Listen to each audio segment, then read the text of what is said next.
Hello friends, last લેક્ચરમાં આપણે સંકર સંખ્યાઓ અને દ્વિઘાત સમીકરણમાં સંકર સંખ્યાની થિયરી જોઈ લીધેલી છે. તો આપણે એના એમસીક્યુ તરફ આગળ વધીએ. હવે તો એમસીક્યુમાં પહેલો એમસીક્યુ, જો z is equal to 1 plus i upon 1 minus i હોય તો z⁴ ઇઝ ઇક્વલ ટુ, તો ઝેડનો ચાર ઘાત કરવો એટલે કે આનો ચાર ઘાત કરવો, અને આનો ચાર ઘાત કરવો એટલે તો દ્વિપદી પ્રમેય વાપરવું પડે.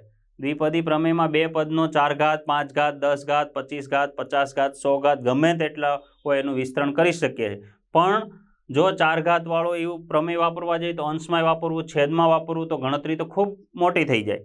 તો આપણે સંકર સંખ્યામાં છે એક ગુણધર્મ જાણીએ છીએ કે i² બરાબર -1 અને છેદમાં આઈ વાળું પદ હોય તો એને દૂર કરી નાખીએ તો ગણતરી થોડીક સરળ થઈ જાય. એટલે i² નું આપણે થોડીક થિયરી ફરીવાર રિવાઇઝ કરી લઈએ. સંકર સંખ્યાને આપણે z વડે દર્શાવીએ છીએ. z એટલે x plus i into y, જ્યાં x અને y વાસ્તવિક સંખ્યા છે અને i is equal to under રૂટમાં -1. આ એક મહત્વનું છે. i એટલે શું? તો વર્ગમૂળમાં -1, તો આપણે એનો સ્ક્વેર કરી નાખીએ તો i નો સ્ક્વેર એટલે -1. તો i નો સ્ક્વેર -1 હોય તો i નો ક્યુબ કેટલો થાય? તો i ક્યુબ એટલે i² ઇન્ટુ i, તો i² એટલે -1 ઇન્ટુ i એટલે આ થઈ ગયો -i. તો i cube is equal two -i થાય. i⁴ તો i² નો સ્ક્વેર એટલે i² એટલે -1. આ એક જ યાદ રાખવાનું, i² બરાબર -1. તો -1 નો સ્ક્વેર એટલે +1, i⁴ એટલે +1. તો આ જ રીતે i⁵, i⁶, i⁻, i⁻, બધું જ શોધી શકે.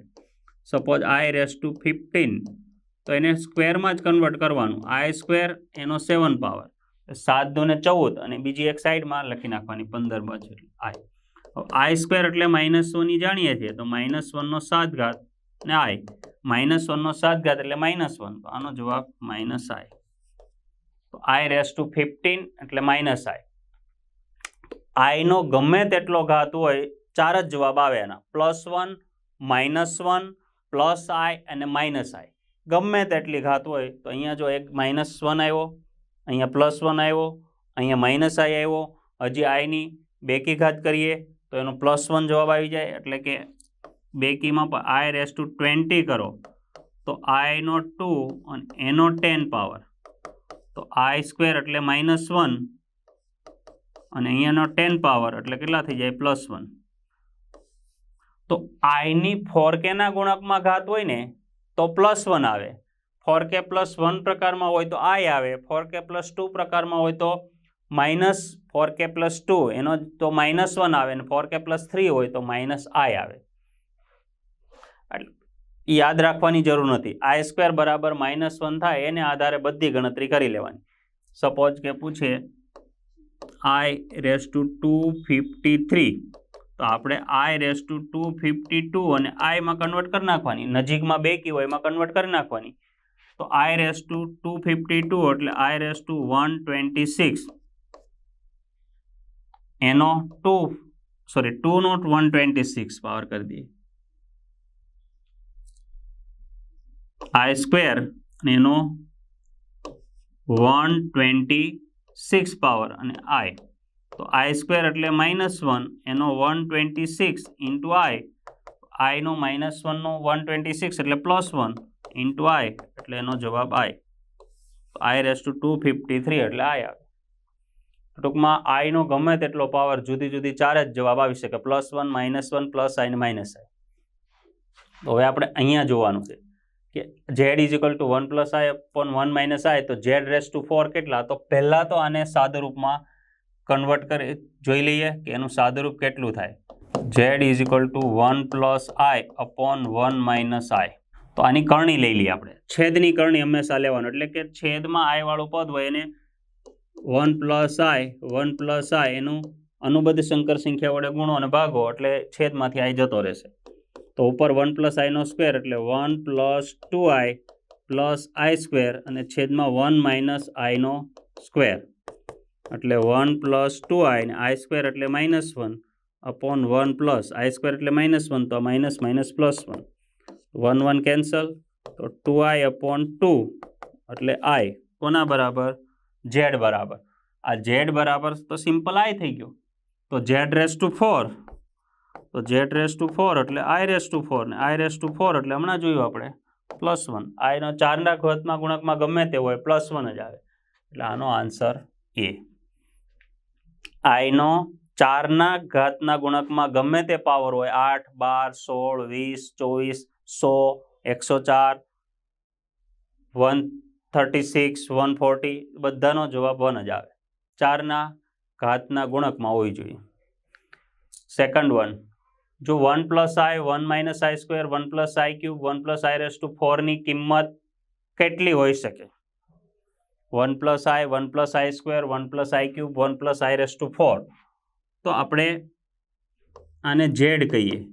1 + i 1 + i², 1 + i³ and 1 + i⁴. અહીંયા તરફ આપણે ધ્યાન કેન્દ્રિત કરીએ.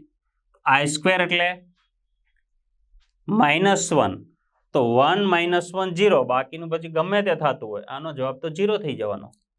અને આ 0 એટલે બધાનો ગુણાકાર 0, તો z બરાબર 0. ડી.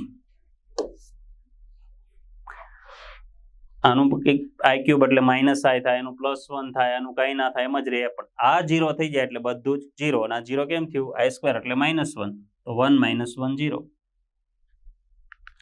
એના પછી 1 + i/1 - i⁻x = 1, તો x ની કિંમત આમાંથી કઈ હોઈ શકે?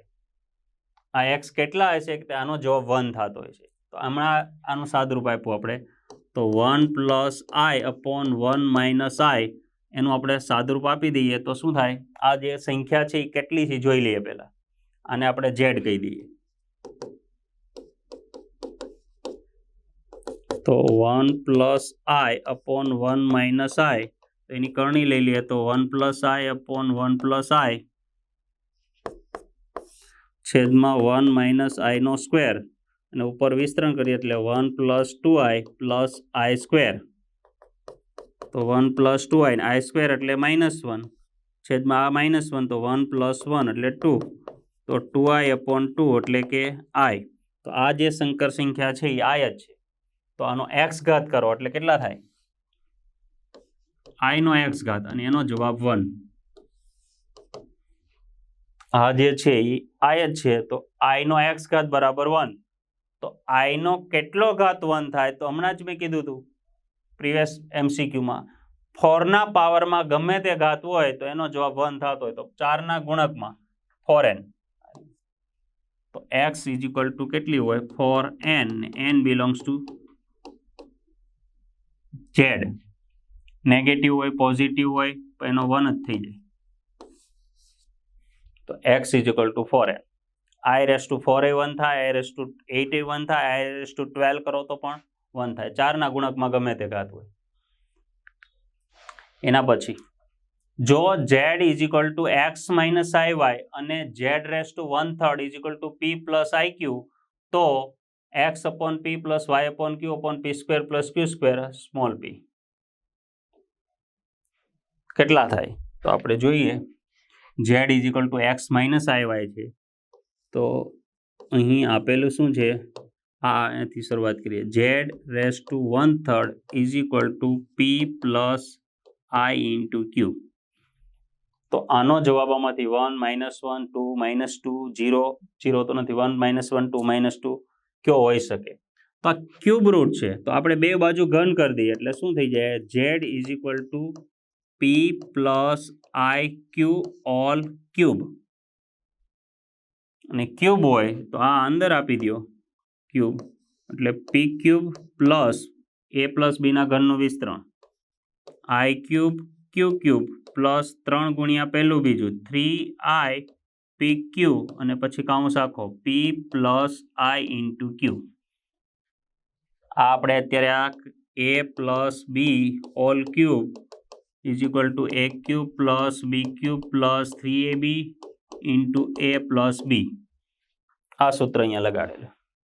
હવે i³ એટલે -i, તો અહીંયા આઈ ક્યુબ છે તો અહીંયા માઇનસ આઈ થશે, એટલે p cube plus minus i into q cube, અને આને અંદર મલ્ટીપ્લાય કરજો તો 3i p square q plus 3i square p q square, 3i p q into i q. હવે આઈ સ્ક્વેર એટલે -1, તો આ પાછું માઇનસ થઈ જશે. અહીંયા તો માઇનસ કરી દીધું આપણે, p cube minus i into q cube plus 3i p square q minus 3p q square, i square એટલે -1. તો આ વાસ્તવિક ભાગ છે, આ પણ વાસ્તવિક ભાગ છે, તો એ બેને ભેગા લખીએ તો પી cube minus 3p q square, અને બાકીનામાંથી આઈ કોમન કાઢીએ એટલે કેટલા થઈ જશે 3p સ્ક્વેર ક્યુ માઇનસ ક્યુ ક્યુબ, કોના બરાબર ઝેડ, ને ઝેડ એટલે છે આપણી પાસે એક્સ માઇનસ આઈ વાય. ઝેડ એટલે એક્સ માઇનસ આઈ વાય આપણે આપેલું જ છે. ઝેડ બરાબર એટલા હોય ને ઝેડ રેસ ટુ 1/3 બરાબર પી પ્લસ આઈ ક્યુ હોય, તો ઝેડ રેસ ટુ 1/3 હતો એનો ક્યુબ કર્યો એટલે અહીંયા ક્યુબ રૂટ વહી ગયો એટલે ખાલી ઝેડની 1 ઘાત વધી, પી પ્લસ આઈ ક્યુનો ક્યુબ. તો પી પ્લસ આઈ ક્યુનું સાદુરૂપ આપ્યું તો આ થઈ ગયું. વાસ્તવિક ભાગ ભેગા લખ્યા અને કાલ્પનિક ભાગ ભેગા લખ્યા. હવે સંકર સંખ્યાની સમાનતા, તો વાસ્તવિક ભાગ સાથે વાસ્તવિક ભાગની સરખામણી કરીએ અને કાલ્પનિક ભાગ સાથે કાલ્પનિક ભાગની સરખામણી કરીએ. નિશાનીનું ધ્યાન રાખવાનું, તો એક્સ બરાબર એટલા અને માઇનસ આઈ વાય છે ને અહીંયા પ્લસ આઈ છે, તો માઇનસ વાય બરાબર એટલા, એટલે કે પ્લસ વાય બરાબર આની વિરોધી સંખ્યા. X is equal to P cube minus 3p square Q, 3p q square, and y is equal two minus છે આને આપી દે એટલે minus 3p square q plus ક્યુ ક્યુબ. પણ આપણે રકમમાં જોઈએ છે એક્સ બાય પી ને વાય બાય ક્યુ, તો આને પી વડે ભાગી નાખીએ તો આમાં પી વડે ભાગી નાખીએ એટલે શું થઈ જાય x by p is equal to p square minus 3q square, અને ક્યુ વડે ભાગી નાખીએ એટલે વાય ડિવાઇડેડ બાય ક્યુ, તો minus 3p square plus q square. હવે બેનો સરવાળો કરો તો x by p plus y by q, તો આ બેનો સરવાળો, તો આ બેનો સરવાળો એટલે પી માઇનસ 3p સ્ક્વેર એટલે માઇનસ 2p સ્ક્વેર, અને minus 3q square plus q square એટલે માઇનસ 2q સ્ક્વેર. તો આમાંથી -2 કોમન કાઢો એટલે p square plus q square, કોના બરાબર x by p plus y by Q, therefore x by p plus y by q upon, અને નીચે લઈ આવીએ p square plus q square is equal to -2. તો એ જ જોઈએ, તો એનો આન્સર ડી. વાસ્તવિક ભાગને કાલ્પનિક ભાગની સરખામણી કરી પણ માઇનસ વાય બરાબર એટલા, તો વાય બરાબર આ ડાયરેક્ટ માઇનસ લઈ લીધું, પછી આને પી વડે ડિવાઈડ કર્યું અને ક્યુ વડે ડિવાઈડ કર્યું, પછી બેનો સરવાળો કર્યો. સરવાળો કેમ કર્યો કે જવાબમાં x by p plus y by ક્યુની જરૂર છે. X by p plus y by q is equal to -2 times p square plus q square, therefore x by p plus y by q upon p square plus q square is equal to -2. તો આપણો answer થાય -2. હવે આપણે 5મો MCQ જોઈએ.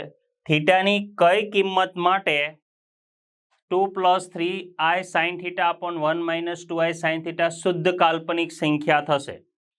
થીટાની એવી કઈ કિંમત મૂકો કે આ શુદ્ધ કાલ્પનિક સંખ્યા બની જાય? તો તમે એવું વિચારતા હોય કે અહીં થીટાની જગ્યાએ કાઢી નાખીએ, આ 0 કરી દઈએ એટલે 2/1 એ શુદ્ધ વાસ્તવિક થઈ ગઈ, કાલ્પનિક ન થયો, એટલે થીટા બરાબર 0 નહીં મૂકી શકાય. થીટા વાસ્તવિક સંખ્યા પૂછેલી હોત તો થીટા બરાબર 0 એક વિકલ્પ લે તો 2/1 એટલે વાસ્તવિક સંખ્યા થઈ જાય. પણ અહીંયા શું કીધું? શુદ્ધ કાલ્પનિક સંખ્યા. થીટાની કઈ કિંમત માટે આ શુદ્ધ કાલ્પનિક સંખ્યા થાય? તો આપણે એને પહેલા પ્રમાણિત રૂપમાં લાવીએ, ત્યાર પછી ખબર પડે. તો આપણે આને ઝેડ લઈ લઈએ, સંકર સંખ્યા છે એટલે Z 2 + 3i sin θ upon 1 - 2i sin θ. આ સંકર સંખ્યા છે એને આપણે પહેલા પ્રમાણિત રૂપમાં લાવીએ, પછી આગળ જોઈએ કે શુદ્ધ કાલ્પનિક સંખ્યા માટે કોને 0 લેવું પડશે. ગુણ્યા આની કરણી લઈ લઈએ એટલે 1 + 2i into sine theta upon 1 plus 2i into sine theta. Minus હતું તો એની કરણીમાં પ્લસ આવે. હવે ઉપરનો ગુણાકાર થશે સાદો અને નીચેમાં એકવાર વધતા ને એકવાર ઓછા વચ્ચે બે પદ સરખા a પ્લસ બી ને a માઇનસ બી, એટલે આપણને ખબર છે કે a minus b into a plus b હોય તો એનું a square minus b square થાય. એટલે 1 square minus 2i sine theta all square, અને ત્યાં સાદું 2 ગુણ્યા 1 એટલે 2, 2 ગુણ્યા 2 એટલે 4i સાઇન થીટા, પછી 3 ઇન્ટુ i એટલે 3i sine theta plus 3i into 2i એટલે 6i square sine square theta. સંકર સંખ્યા હતી એની કરણી એટલે અનુબદ્ધ સંકર સંખ્યા વડે ગુણ્યું અને ભાગ્યું, પછી આ બેનું વિસ્તરણ કરીએ એટલે એનો પહેલા પદનો વર્ગ ઓછા બીજા પદનો વર્ગ થાય, ને આનું સાદું વિસ્તરણ 2 ગુણ્યા 1 2 ગુણ્યા 2i sine theta plus 3i into sine theta 1 3i sine theta into 2i sine theta 6i square sine square theta. તો i સ્ક્વેર એટલે -1 તો 2 4i sine theta plus 3i sine theta એટલે 7i into sine theta -6 sine square theta upon 1 square એટલે 1 minus 4i square sine square theta.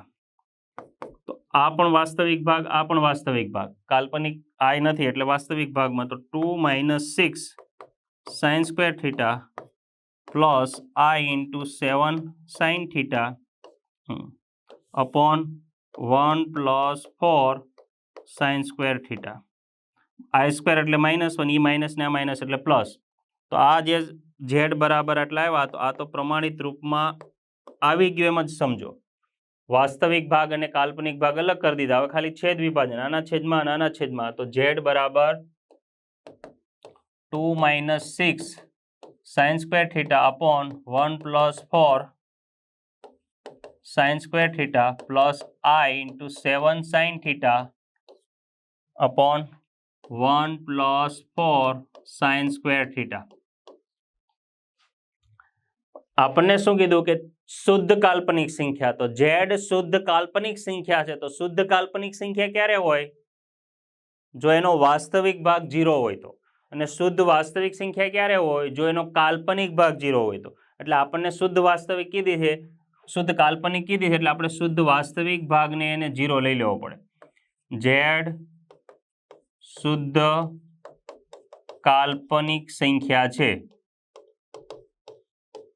એનો મતલબ એનો real part હોય એ 0 હોય, ને રિયલ પાર્ટ એટલે 2 - 6 sine square theta upon 1 plus 4 sine square theta is equal two 0. 0 multiply કરો તો 2 is equal to 2 - 6 sine square theta. આપણે સામે જઈએ ડાયરેક્ટ અથવા એક સ્ટેપ લખીએ. 2 - 6 sine square theta is equal two 0. therefore 2 is equal two 6 sine square theta. તો sine square theta by 2/6, 2/6 1/3. તો sine theta plus or minus 1/√3. તો theta is equal two sine inverse plus or minus 1/√3. થીટાની કિંમત sine inverse plus or minus 1/√3 હોય ત્યારે આ z છે એ શુદ્ધ કાલ્પનિક સંખ્યા બને. તો થીટા બરાબર આવી વેલ્યુ કે છે સાઇન ઇનવર્સ √3/4 નહીં, સાઇન ઇનવર્સ 1/√3. ત્યાં પ્લસ ઓર માઇનસ એટલે પ્લસ હોય તો બી ચાલે, માઇનસ હોય તો બી ચાલે. પ્લસ વાળું છે આપણી પાસે એટલે આ જવાબ. પ્લસ ઓર માઇનસ એનો મતલબ -1/√3 હોય તો પણ આ શુદ્ધ કાલ્પનિક સંખ્યા થાય છે, પ્લસ હોય તો પણ શુદ્ધ કાલ્પનિક સંખ્યા થાય છે. એટલે આપણે પ્લસ ઓપ્શનમાં છે તો એ જવાબ આપણો. આજે આપણે આ જોયું. હવે પછીના ટોપિકમાં આગળ આપણે વધશું. રીપી લર્નિંગ હબમાં જોડાવા બદલ આપ સૌનો આભાર. Thank you.